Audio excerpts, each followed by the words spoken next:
Jey Uso fans, I have some news that's going to bum you out in this video. I'm going to explain what that is, how WWE got to this lackluster point, and why they're making a mistake. Because Rikishi, Jey Uso's father, he's been really outspoken about what's going on with his son's booking. I have as well. He has encouraged fans to push back on WWE Creative, to back his son in pursuit of getting a title shot, whether that be the Intercontinental or World Heavyweight title. Now, Rikishi's goal, his dream, has been accomplished, and we'll get to that more in a minute. Rikishi has shared his disappointment over Jey Uso missing out on Money in the Bank, not winning that briefcase, and has criticized WWE for putting him in a romantic storyline with Rhea Ripley. On his podcast, he has stressed that WWE needs to give his son a fair chance, since Jey Uso always shows up and works hard. He pointed out that Jey Uso's strong merchandise sales and crowd positive reactions as evidence that he deserves such an opportunity, something in which WWE has given him. Now, Rikishi, he even hinted that Jey Uso might think about going to an AEW or another promotion if he doesn't get the chance that he feels like his son has earned. He noted that Jey Uso isn't someone who simply gives up or even shows his emotions through struggle. He also noted that if WWE cannot figure out what to do with Jey, then they might want to take a break with him, not bring him onto television, and then question what they're doing with him. Now let's go to Monday's Monday Night Raw.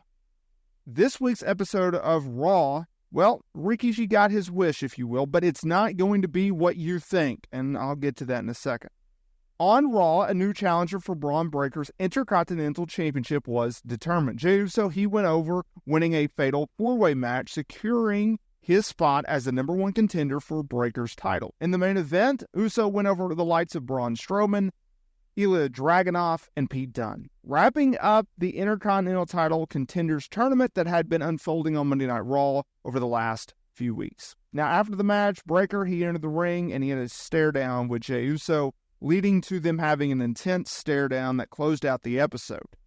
WWE, they didn't mention a date as to when this title bout could take place, whether that be an upcoming episode of Monday Night Raw or even perhaps the Bad Blood PLE on October 5th. Now, we also got to see Bronson Reed make his return during this match, attacking Strowman, which allowed Jey Uso to pick up the victory.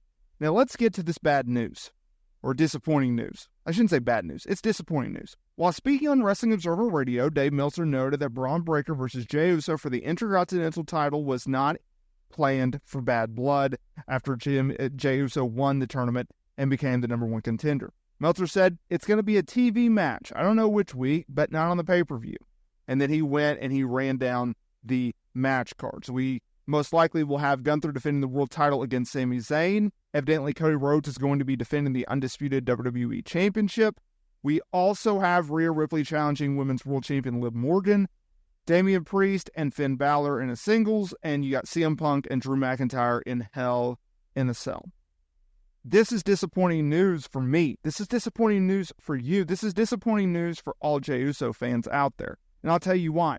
Jey Uso challenging for the Intercontinental title is a big deal. WWE is making it a big deal. But that big deal is clearly not enough of a big deal for WWE, Triple H, and the rest of WWE officials. If it was, then they would be on the PLE. It would be if it was at a future PLE, because you guys got to remember, okay, WWE, Triple H, and I'm a huge fan of this. Give me more of this. I don't know if anyone will necessarily be complaining about 5-match PLEs. But they've implemented this idea that there's going to be only 5 matches on each PLE card. Maybe a 6th if you include a pre-show match, and maybe a little bit more if it's a WrestleMania or a Rumble, SummerSlam. You get the gist, right? Bigger events, more matches. I can understand that. That's one of the reasons why they're moving to 2-night events. Now, you have Crown Jewel on November 2nd. You have Survivor Series in late November, right? There's a rumor going around that WWE is bringing back Saturday Night's Main Event as a December special on NBC. Why are we doing this match on Monday Night Raw? Why? We're going to put it as the main event?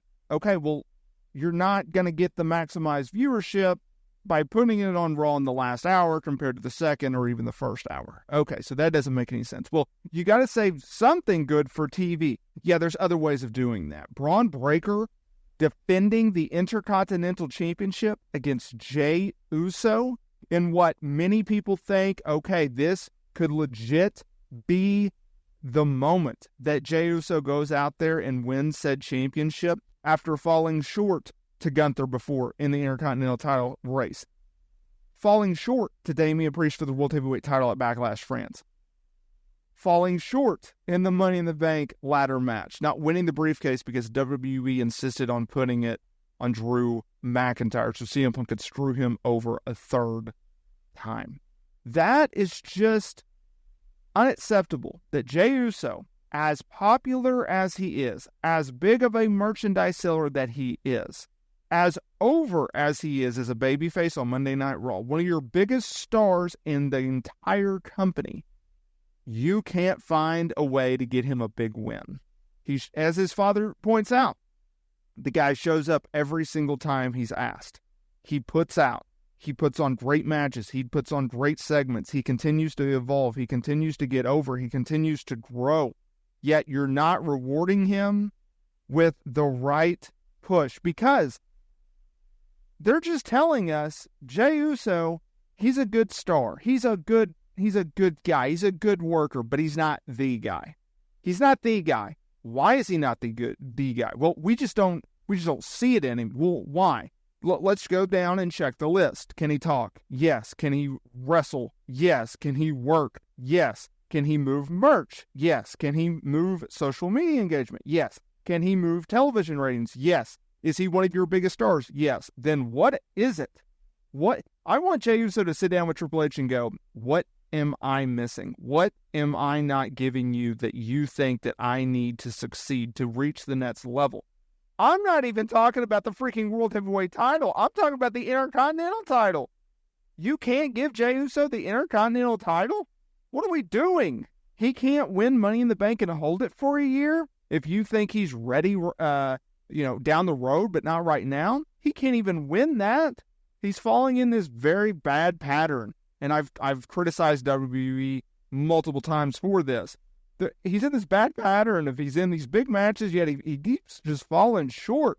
And it's like, and the next time he shows up on TV, he's doing the yeet chant and he's dancing and he's smiling and everything is fine. And it's like, dude, why are you not bummed out about this? Like, you should be bummed out about this. This is not the way you do things.